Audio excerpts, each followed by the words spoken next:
Baik, Assalamualaikum warahmatullahi wabarakatuh. Perkenalkan, nama saya Ahmad Zaki dengan NPM 2310762. Pada kesempatan kali ini saya akan menjelaskan proyek yang saya bangun, yaitu analisis sentimen opini masyarakat terhadap kebijakan PPKM di Twitter menggunakan metode Natural Language Processing. Nah, di sini untuk tujuannya saya menganalisis kecenderungan sentimen masyarakat terhadap kebijakan PPKM, menerapkan tahapan utama Natural Language Processing pada data teks, membangun dan mengevaluasi model klasifikasi sentimen, dan yang terakhir menginterpretasikan hasil analisis dalam konteks fenomena sosial. Untuk dataset dan konteks data, untuk datasetnya itu berasal dari Twitter, yang diperoleh melalui platform Kaggle. Nah, jadi data PPKM ini yaitu pemberlakuan pembatasan kegiatan masyarakat di Indonesia yang merepresentasikan opini dan respon masyarakat terhadap kebijakan pemerintah selama masa pandemi COVID-19. Nah, untuk karakteristik datanya, yaitu datanya itu pendek, tidak baku, banyak mengandung singkatan, emoji dan simbol, mengandung opini dan emosi spontan pengguna. Nah, di sini juga saya sudah mendownloadkan link Kaggle berupa data tweet tersebut. Nah, untuk alur kerjanya, yang pertama itu melakukan pengumpulan data dan pemuatan dataset. Kemudian teks processing, representasi teks menggunakan TF-IDF, pelatihan model machine learning, evaluasi model, dan interpretasi hasil analisis. Nah, untuk pengumpulan dataset, setelah saya ambil, maka data tersebut saya ekspor di folder ini. Nah, ini adalah data tersebut yang masih bersifat mentah.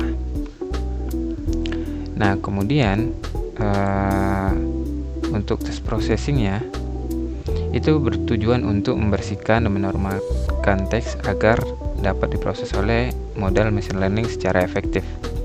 Tahapannya itu ada scaffolding, pembersihan simbol, angka, URL, tokenisasi, stop removal, dan steaming.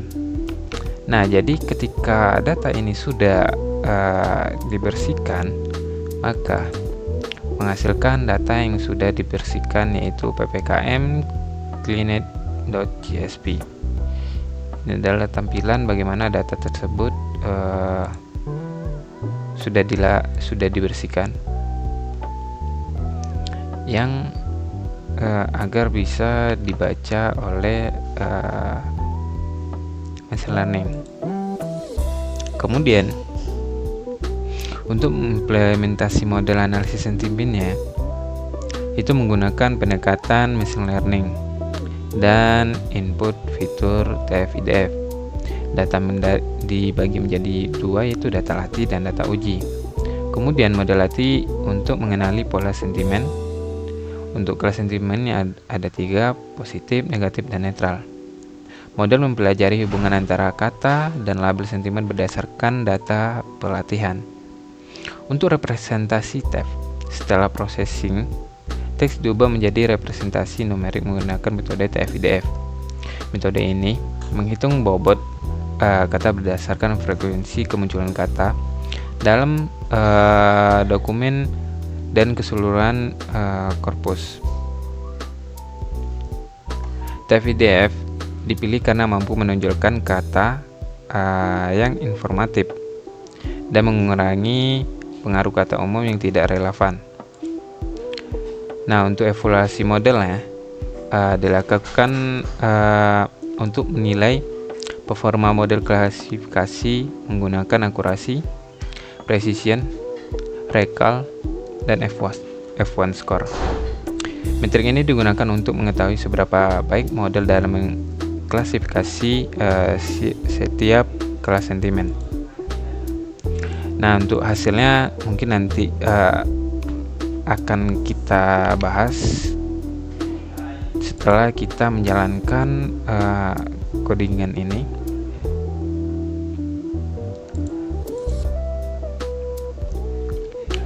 Di sini semuanya dikaitkan pada main.py agar tidak perlu menjalankan semua prosesnya satu persatu.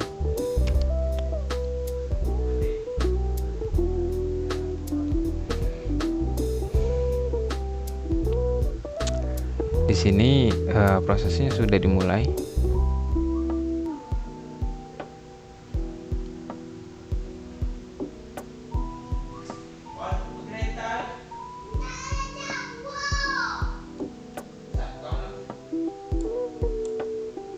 Nah, jadi di sini dalam processing data sudah di load. Nah, terbacalah bahwa data yang belum dibersihkan tadi, yang bersifat data mentah, itu ada 70.171 data.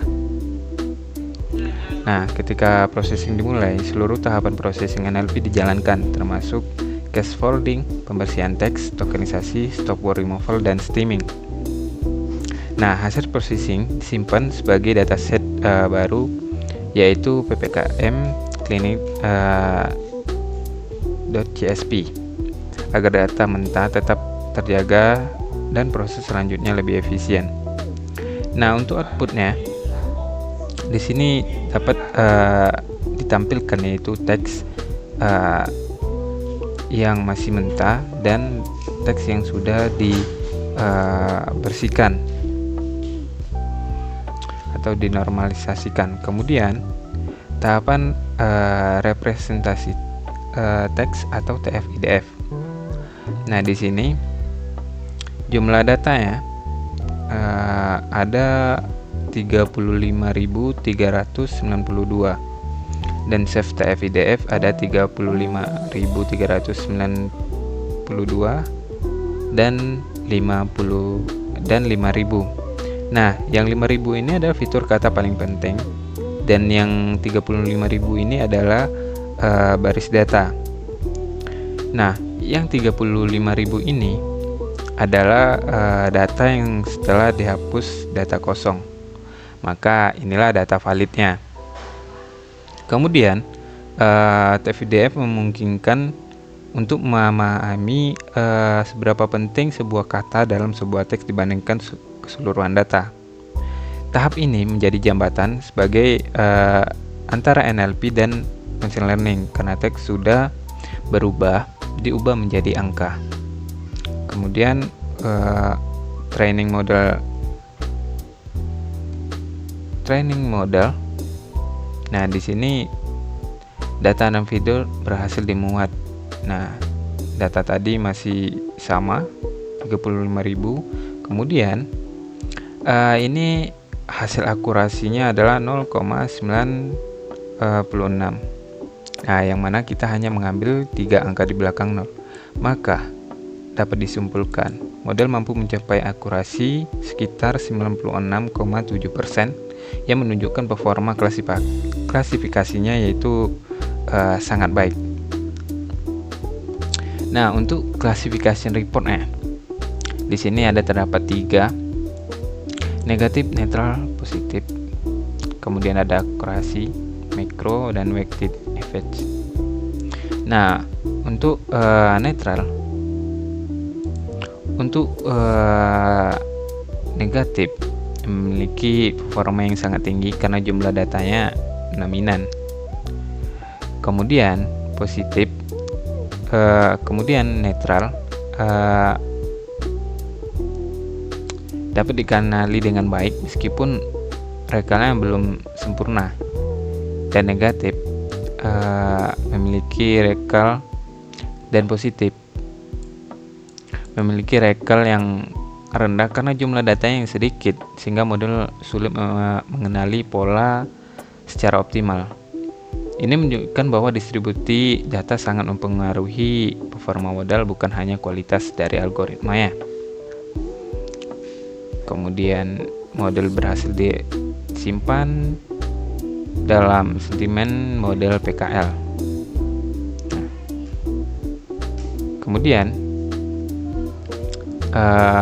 evaluasi model. Nah, model yang disimpan dapat dimuat kembali, kemudian tetap konsisten dalam melakukan prediksi dan hasil evaluasi sesuai dengan saat training.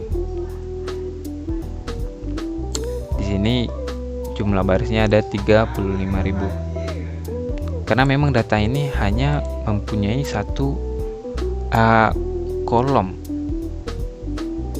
Kemudian ini proses loading TF-IDF. Setelah berhasil, data berhasil menjadi dibagi menjadi trend dan test, yaitu data test dan data trend dengan jumlah 7.079. Nah, hasilnya dan semua proses ini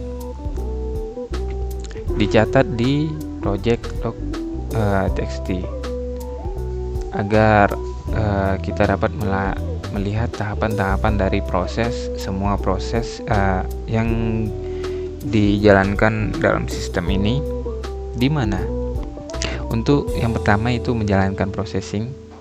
Ketika selesai, maka dia akan menjalankan TF-IDF, dan ketika selesai dia menjalankan training model, dan yang terakhir yaitu evaluated model.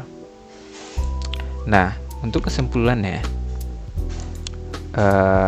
analisis modelnya, hasil analisis sentimennya menunjukkan bahwa sentimen negatif mendominasi opini masyarakat terhadap kebijakan PPKM. Karena kita dapat melihat di sini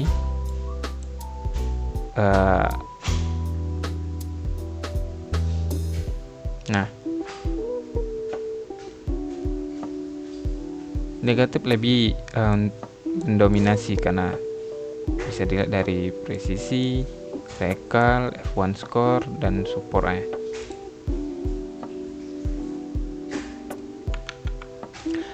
Sentimen netral berada pada urutan berikutnya, yaitu di tengah-tengah, sedangkan yang positif memiliki proporsi paling kecil.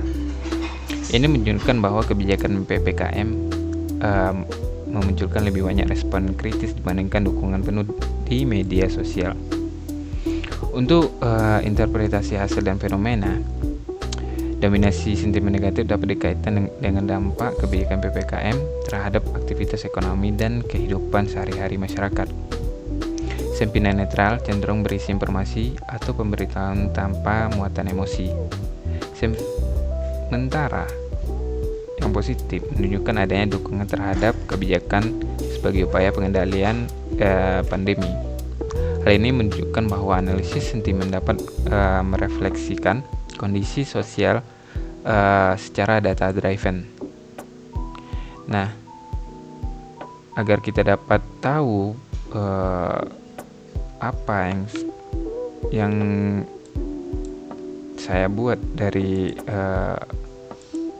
sistem ini, di sini sudah saya jelaskan pada penjelasan folder-folder yang sudah saya buat. Yang pertama yaitu ada folder data, yaitu menyimpan data hasil mentah dan hasil processing. Yang mentah yang tadi yaitu ada di bagian raw, kemudian yang sudah dibersihkan ada di process atau hasil processing. Kemudian ada SRC berisi script processing, training model, evaluasi, dan main programnya. Bisa dilihat di sini, ini adalah file-file tersebut.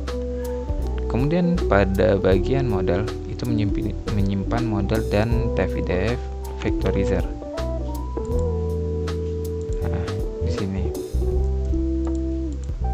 tidak perlu kita buka. Kemudian ada result dan main.py, yaitu menjalankan seluruh pipeline project. Nah, jadi untuk kesimpulan project ini, project ini berhasil menerapkan konsep utama NLP dalam analisis sentimennya. Modal yang dibangun mampu mengklasifikasi opini masyarakat terhadap kebijakan PPKM dengan baik. Hasil analisis relevan dengan kondisi sosial yang terjadi dan menunjukkan potensi NLP sebagai alat analisis opini publik. Nah, yang terakhir mungkin saya membahas keterbatasan dan pengembangan. Model ini belum memahami konteks dan sarkasme secara mendalam. Untuk TF-IDF-nya masih berbasis frekuensi kata. Pengembangan selanjutnya mungkin dapat menggunakan word embeddings atau deep learning. Baiklah, sampai di sini dulu penjelasan dari saya. Lebih kurang mohon maaf atas segala kesalahan. Assalamualaikum warahmatullahi wabarakatuh.